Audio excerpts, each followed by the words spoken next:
আমরা তো ড্রাইভার, যত্ন কইরা রাখি এত সুন্দর লোহার একটা গাড়ি। যত্ন যদি না করি লোহার ওই গাড়ি, জং কইরা শেষ হয়ে যাব ওই সুন্দর ওই গাড়ি। আর তুমি তো ছিলা আমার শখের নারী।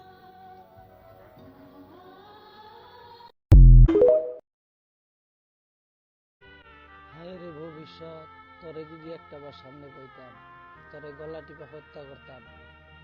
কেন তুই মানুষের সংসার গিলারে নষ্ট করাস?